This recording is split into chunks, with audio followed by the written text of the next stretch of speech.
Imagine watching as the most powerful man on earth leads your wife away. You are paralyzed, rendered utterly speechless. All around you, 50 other senators are equally frozen, their wine goblets quivering in their grasp. Some silently pray for her safe return, but you are praying, she says nothing that results in both your executions. 20 minutes stretch into an eternity before he finally escorts her back.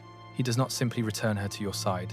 He takes a seat, pours himself a measure of wine, and then, before the eyes of all your peers, he begins to recount, in chillingly precise detail, every single thing that just transpired in that other room. Your colleagues fix their gazes upon their plates, because the only alternative is to witness the end of your children. This was not simple madness. This was a mechanism, a system engineered with surgical precision to systematically dismantle the human soul. And the architect of this terror learned his craft by watching the previous emperor systematically eliminate his entire family.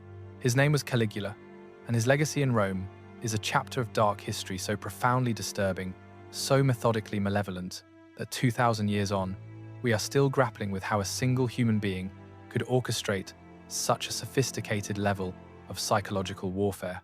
If you agree that the documented chronicles of history's most monstrous figures deserve to be brought into the light, please consider liking this video and subscribing. Your support helps us unearth more of these harrowing accounts from humanity's dark history. Now, let us return to the man who elevated cruelty to an art form. Stay with me, because the story only descends from here, and the most terrifying aspect is not what he did, but that the very system of terror he created long outlived him. Before we dissect the 5 acts of Caligula's terror machine, you must first grasp a crucial point. He was not born a monster, he was meticulously crafted into one, and the forging began when he was just 7 years old. Imagine the scene. The year is 14 AD. A small boy, no older than 7, darts through the grounds of a Roman military encampment, clad in a miniature legionary's uniform, complete with diminutive armor and the little military boots that would give him his famous nickname. The soldiers, hardened veterans who had subdued half the known world, are laughing, hoisting him onto their shoulders and tossing him playfully into the air. They call him Caligula, which means little boots. He is the son of Germanicus, Rome's most celebrated general since the great Julius Caesar. The legionaries idolize his father and they absolutely adore the boy. He is their mascot, their cherished talisman of victory. Wherever Germanicus campaigns, little Caligula is right there with him, and the troops genuinely believe the child's presence guarantees their success. This boy is being raised to believe he is invincible, beloved, and shielded by the most formidable army on the planet. He has absolutely no inkling of the horror that awaits. Just 1 year later, his father is dead. The official cause of death is a sudden illness. The whispered truth, however, speaks of poison, administered on the orders of someone very close to the emperor, perhaps even the emperor himself. Caligula is only 8 years old when the imperial machine begins to systematically dismantle his family. His mother is seized from their home, charged with treason against the emperor. His eldest brother is arrested, thrown into a cell, and starved to the point where he attempts to eat the stuffing of his own mattress.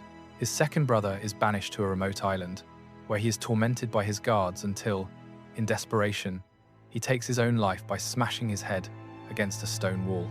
His eldest brother is arrested, thrown into a cell, and starved to the point where he attempts to eat the stuffing of his own mattress, the solitary survivor of his entire bloodline.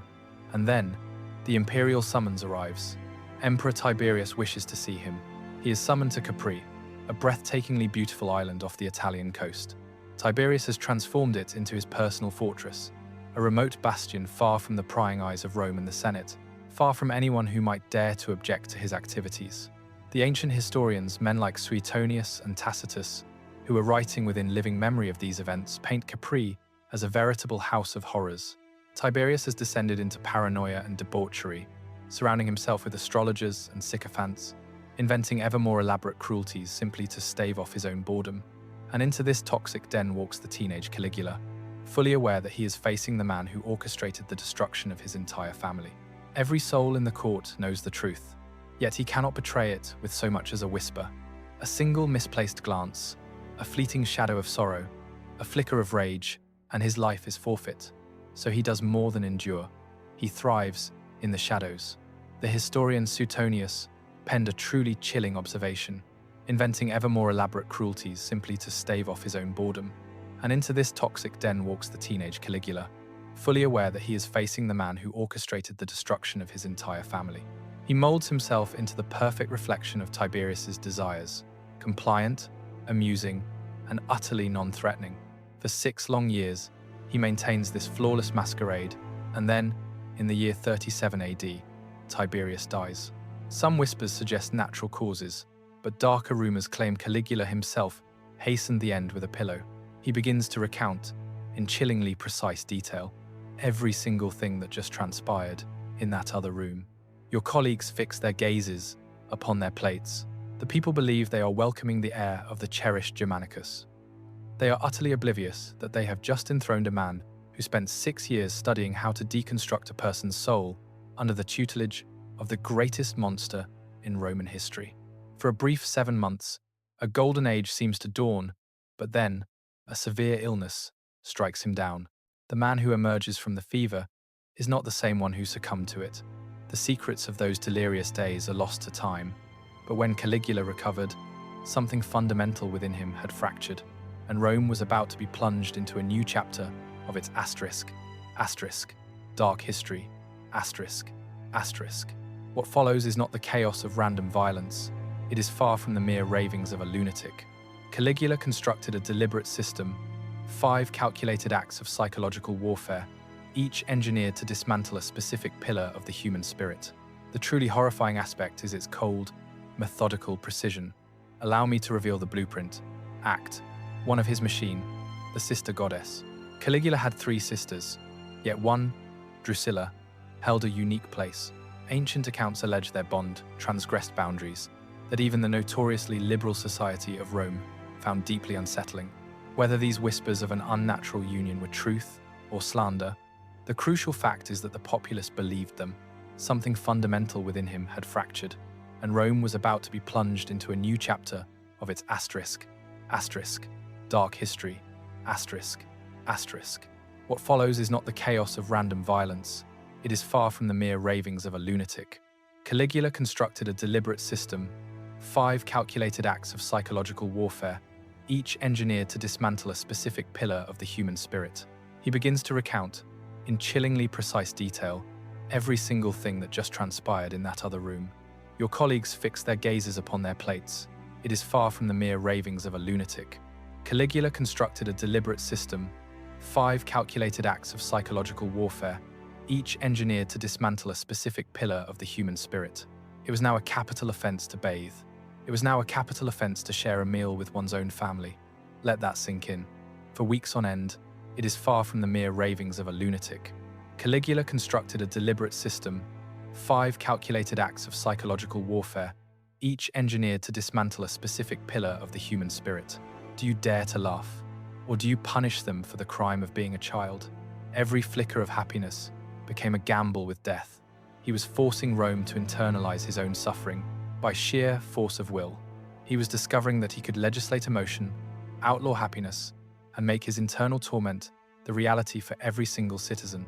And once he understood he could command how people feel, he began to explore what else he could strip away from them. This brings us to Act 2 of his machine, the imperial brothel. This next chapter of Caligula's dark history is so profoundly disturbing that scholars still argue if it was fact or malicious propaganda. Nevertheless, this is what the ancient texts allege.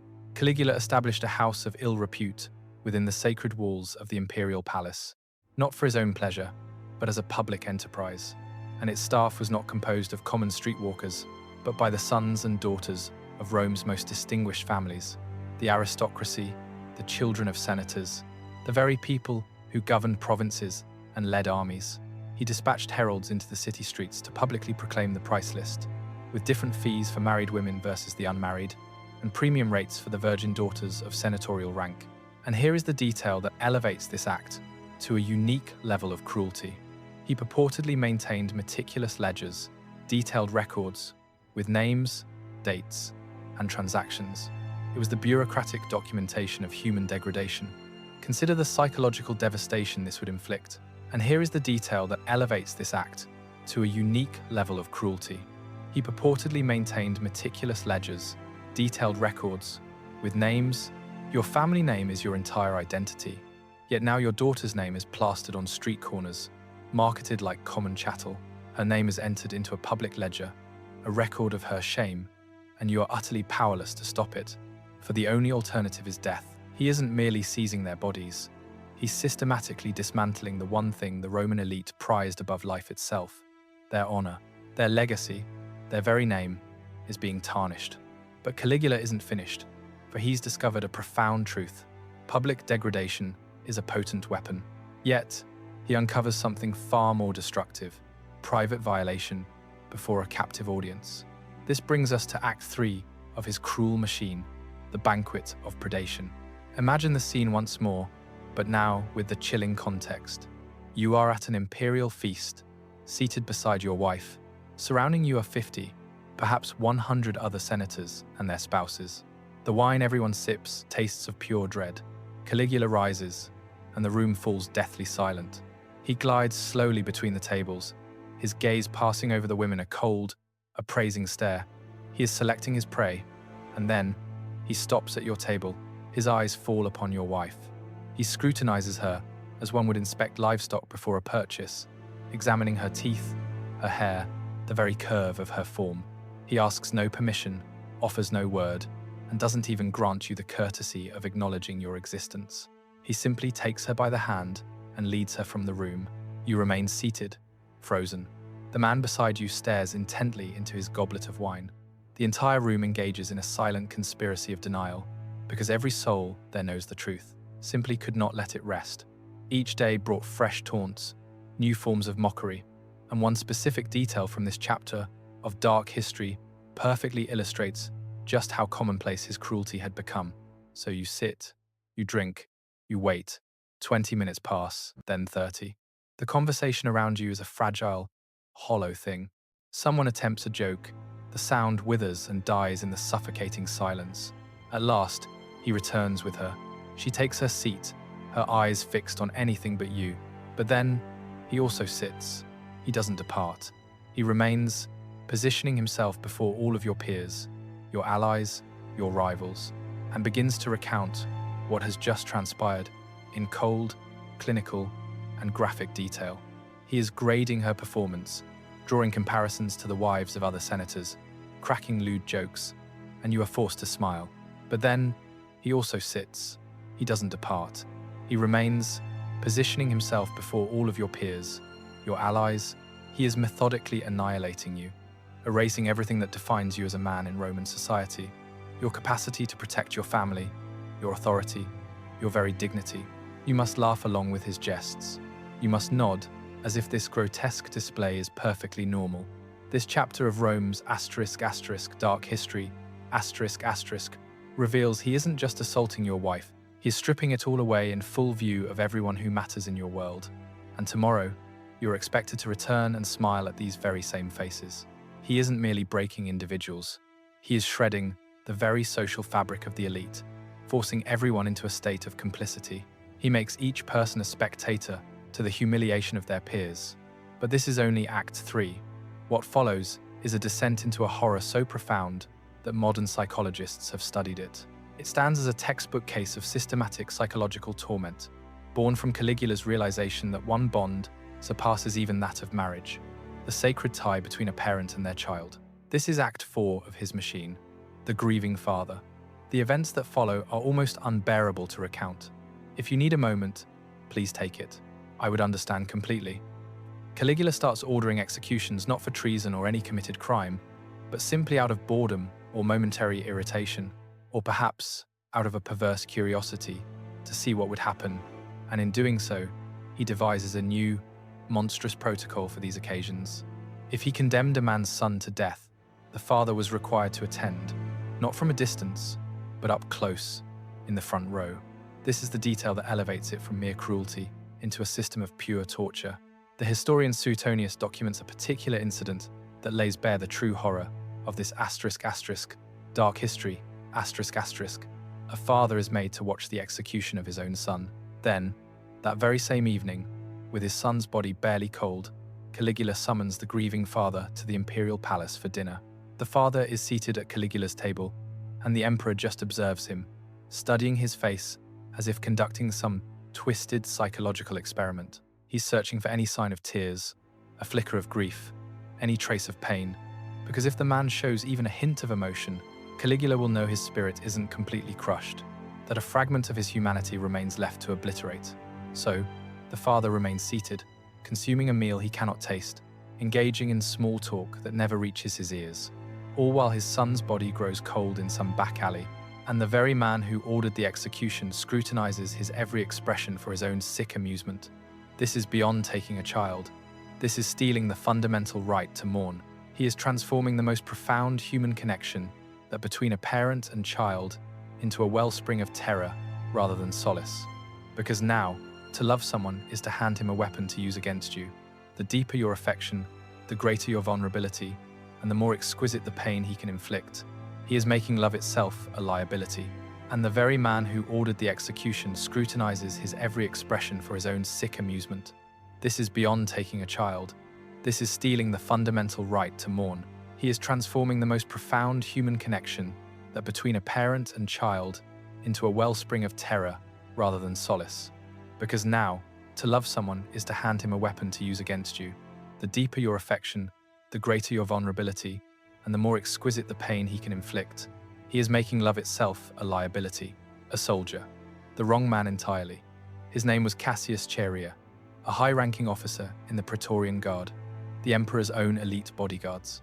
Now, let us return to the man who elevated cruelty to an art form.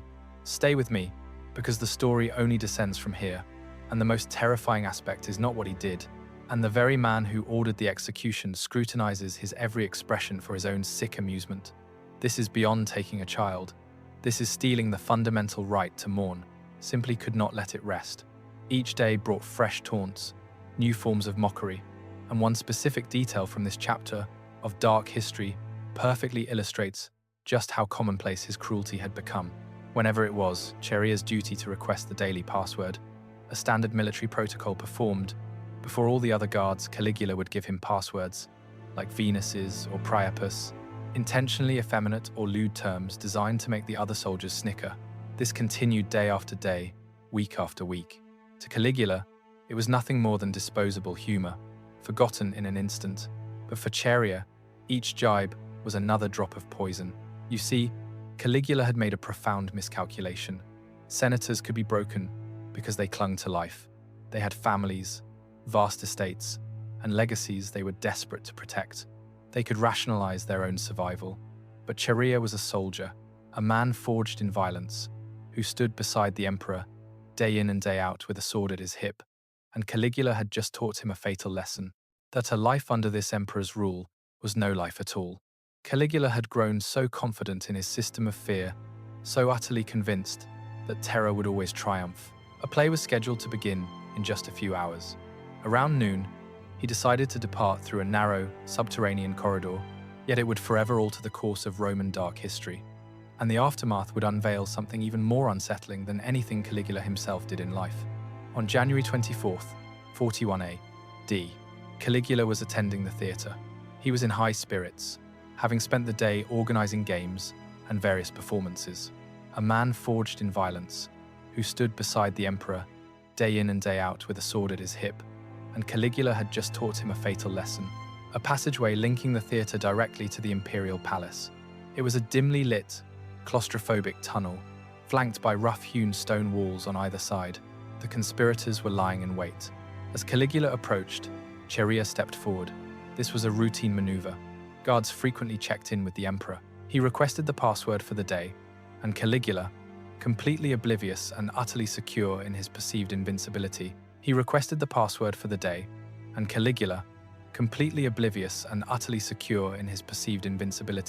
and drove his sword upward, deep beneath Caligula's ribs. The emperor stumbled, desperately trying to flee, but there was no escape. The corridor offered no escape. It was far too narrow. Conspirators blocked both ends, and they descended upon him like a swarm, inflicting 30 stab wounds. It was 4 years of pent-up rage, profound humiliation, and sheer terror, all unleashed in 60 seconds of pure, frenzied violence. The monster was finally dead, and that is precisely when things took a turn for the worse. It was 4 years of pent-up rage, profound humiliation, and sheer terror, all unleashed in 60 seconds of pure, frenzied violence. The monster was finally dead, and that is precisely when things took a turn for the worse. But the conspirators' bloody work wasn't finished with Caligula. They sought out his wife, Caessonia, who already sensed the horrific truth of what had just transpired. She could hear the chaos echoing through the palace. She begged, she pleaded, desperately trying to reason with the very men who had just assassinated an emperor. Her pleas were ignored. They cut her down. Next, they moved to the nursery, where they found Caligula's daughter, Julia Drusilla, a small child of only 2, perhaps 3 years of age. The historical records differ on her exact age, but they agree on the horror that followed. A soldier scooped her up, and as the child cried out for her mother, he ended her life against a cold marble wall. They had to ensure there was no heir, no one left to grow up and seek vengeance. So they extinguished the life of a toddler. This brutal episode from Rome's dark history shows what happens when the imperial machine shatters. The historical records differ on her exact age, but they agree on the horror that followed. A soldier scooped her up, and as the child cried out for her mother, he ended her life against a cold marble wall. The Senate convened, launching into a debate about restoring the Republic. They spoke of abolishing the role of emperor altogether, of returning to the old ways for the first time in generations. They had to ensure there was no heir, no one left to grow up and seek vengeance. So they extinguished the life of a toddler. This brutal episode from Rome's dark history shows what happens when the imperial machine shatters. The historical records differ on her exact age, but they agree on the horror that followed. A soldier scooped her up, and as the child cried out for her mother, he ended her life against a cold marble wall. Amidst the chaos, one of the guards heard a noise from behind a curtain. He tore it aside to reveal a middle-aged man, trembling in the shadows. It was Claudius, Caligula's uncle, known for his stutter and his limp, the family's great embarrassment, whom everyone had always dismissed as harmless. Believed to be intellectually impaired from a childhood illness, Claudius was seen differently by this guard. He didn't see a harmless fool. He saw an opportunity, a new emperor. The Praetorians hoisted Claudius onto their shoulders, carried him to their camp, and proclaimed him emperor. All this while the Senate was still locked in debate over the Republic's future. The army had already made its choice. The system had survived. But here is the truly haunting part of this story. Caligula's entire reign lasted less than 4 years. The Praetorians hoisted Claudius onto their shoulders, carried him to their camp, and proclaimed him emperor. All this while the Senate was still locked in debate over the Republic's future. Offered one final, sneering, contemptuous reply, the very last words he would ever speak. Cheria then bellowed, "Take this." In the grand scope of Roman history, 4 years is nothing more than a blip, a mere footnote. And yet, 2,000 years later, we are still talking about him. He weaponized the system itself, those meticulous ledgers in the imperial pleasure houses. That was simply the bureaucracy doing its job. The enforced period of mourning for his sister, Drusilla, that was law enforcement carrying out its duties. The debauched banquets where he took liberties with senators' wives, that was merely imperial hospitality functioning as intended. Every single atrocity he committed was, by definition, legal because he was the law. And when he finally died, the system didn't die with him. It simply found a new operator. That is the true horror of this chapter of Rome's dark history, not that one man was a monster, but that the machine he perfected kept running long after he was gone. Consider what followed: Nero, who torched Rome and scapegoated the Christians; Domitian, who executed men for an errant glance. Think of Commodus, forcing senators to witness his gladiatorial spectacles in the arena, or Elagabalus, whose depravities were so profound that I am literally unable to describe them on this platform. The blueprint for tyranny remained, and the machine continued to evolve, all because Caligula had exposed a fundamental truth about power. It was a lesson from the annals of dark history that Rome could never unlearn. When a single individual controls everything, the military, the law, the economy, the very culture, there is no mechanism left to stop them. No checks, no balances, nothing. There is nothing left but to wait for them to die or be killed. And even then, the system simply anoints a successor. As Suetonius once wrote, Caligula had been the best of servants and the most treacherous of masters. He mastered the art of tyranny by feigning perfect obedience, serving his apprenticeship under Tiberius, meticulously observing the mechanics of a monster, absorbing every method, every psychological weapon, and then refining it to a terrifying new level. Herein lies the warning, the true, chilling lesson. The most profound dangers do not announce their arrival. They study, they evolve, and they cloak themselves in loyalty until the mask is no longer of any use. Offered one final, sneering, contemptuous reply, the very last words he would ever speak. Cheria then bellowed, "Take this." The official documents were all put to the flame. The histories that survived were penned by men like Suetonius and Tacitus, writing decades later, attempting to reconstruct this chapter of dark history. They were working from fading memories, whispered rumors, and the few fragments that remained. This means the story I've just shared, the 5 acts, the systematic campaign of terror, that entire machine of cruelty, is merely what slipped through the cracks of the purge. Imagine the truths that were lost, the horrors so profound that even in an empire that crucified thousands and fed people to lions, they decided this particular dark history had to be completely wiped from existence. Caligula's reign lasted for 3 years, 9 months, and 8 days. In that brief period, he engineered a system that provided a perfect blueprint for every future tyrant on how to systematically, psychologically, and utterly shatter human beings. And that terrible blueprint was never truly lost. It remains out there, leaving us with one final, haunting question. Could it ever happen again?